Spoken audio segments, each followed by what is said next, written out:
Tamil Nadu cycle ஓட்டுதல் சங்கம் மற்றும் எலிபென்டைன் சர்க்கியூட் இணைந்து நடத்திய சைக்ளோதான் போட்டி அடையாறு பகுதியில் தொடங்கி மாம்பாக்கத்தில் முடிவுற்றது. இதில் மாற்றுத்திறனாளிகள் உள்பட 500க்கும் மேற்பட்டோர் கலந்து கொண்டனர். பசுமை மற்றும் ஆரோக்கியமான எதிர்காலத்தை வலியுறுத்தி தமிழ்நாடு சைக்கிள் ஓட்டுதல் சங்கம் மற்றும் எலிபென்டைன் சர்க்கியூட் இணைந்து நடத்திய சைக்ளோதான் போட்டி அடையாறு பகுதியில் தொடங்கியது. இந்த போட்டியை ஓய்வு பெற்ற டிஜிபி சைலேந்திரபாபு, எலிபென்டைன் நிர்வாக இயக்குநர் ரமணன் பாலகங்காதரன் ஆகியோர் கொடியசைத்து தொடங்கி வைத்து போட்டியில் பங்கு பெற்றனர். இந்த போட்டியில் 35 மனநலம் பாதிக்கப்பட்டவர்கள் மற்றும் 8 மாத கர்ப்பிணி பெண் தனது கணவருடன் டேண்டம் பைக்கில் பங்கேற்றார். சென்னை முழுவதும் சுமார் 500க்கும் மேற்பட்ட சைக்கிள் ஓட்டுநர்கள் பங்கேற்ற அடையாறில் தொடங்கி முக்கிய நகரங்கள் வழியாக 28 கிலோமீட்டர் கடந்து கேளம்பாக்கம் அடுத்த மாம்பாக்கம் பகுதியில் முடிவுற்றது. காலையில் 6 மணிக்கெல்லாம் 500 சைக்கிள் ஓட்டுறவங்க, விளையாட்டு வீரர்கள், ஆண் பெண் குழந்தைகள், இன்னும் சொல்ல போனால் ஆர்டிஸ்டிக் சில்ட்ரன் சொல்கிறோம்ல, அந்த மாதிரி ஸ்பெஷல் சில்ட்ரன், விசேஷ குழந்தைகளும் இதில் வந்து சைக்கிள் ஓட்டியிருக்கிறாங்க. 30 கிலோமீட்டர்.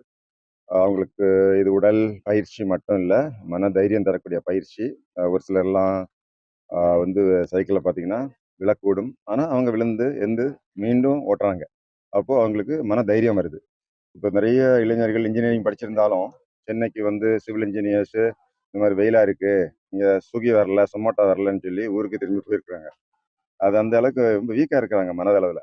உடல் அளவுலையும் ஒரு துருதி இல்லை. ஸோ உடல் நலமும் மனநலமும், உடல் உறுதி, மன உறுதி எல்லாம் தரக்கூடிய இந்த சைக்கிளிங் இப்போ ஒரு ஃபேஷனாக மாறிட்டு இருக்கு. எல்லாரும் இந்த ஃபேஷனில் நீங்கள் வந்து சேருங்க. எலிஃபென்டைன் நிறுவனம் இதை இன்னைக்கு ஆர்கனைஸ் பண்ணியிருக்காங்க. இதே மாதிரி ஸ்பான்சர்ஸ் முன் வந்து சைக்கிளிங்கை தமிழ்நாடு முழுவதும் இன்ட்ரடியூஸ் பண்ணணும். இது ஒரு ஃபேமிலி ஸ்போர்ட்ஸாகவே இருக்கணும். குடும்பமாக சேர்ந்து சில திருவிழாக்களை கொண்டாடுற மாதிரி, முக்கியமான அக்கேஷன்ஸ் இருக்கிற மாதிரி இந்த சைக்கிளிங் திருவிழா ஒவ்வொரு நாளும் சனிக்கிழமையோ ஞாயிற்றுக்கிழமையோ அந்தந்த பகுதியில் நடக்கணும்.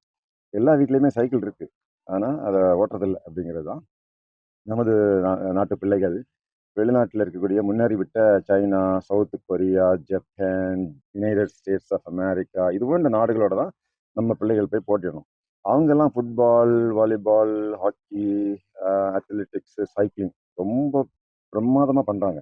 குழந்தைகள் இந்த மாதிரி தீவிர ஸ்போர்ட்ஸு, ஆபத்தான விளையாட்டுகள் எல்லாம் கூட பெற்றோர்கள் சர்வசாதாரணமாக, அவங்களுக்கும் ஒரு குழந்தை தான், இங்கே என்னமோ ஒரே பிள்ளை இருக்குது, 2 பிள்ளை தான் இருக்குது, அதனால் விளையாட விட்டோம்னா விழுந்து அடிபட்டு போச்சுன்னா என்ன செய்யறதுன்னு சொல்லி ஒரு நல்ல ஸ்மார்ட் ஃபோன் மட்டும் வாங்கி கையில் கொடுத்துட்றாங்க. அதுதான் தப்பு. உடற்பயிற்சி செய்யக்கூடிய ஒரு கலாச்சாரம், ஒரு பழக்கம் நம்ம ஊரில் கண்டிப்பாக ஏற்படுத்தணும். அது பெற்றோர்களுக்கும் சேர்த்து தான் நான் சொல்கிறேன்.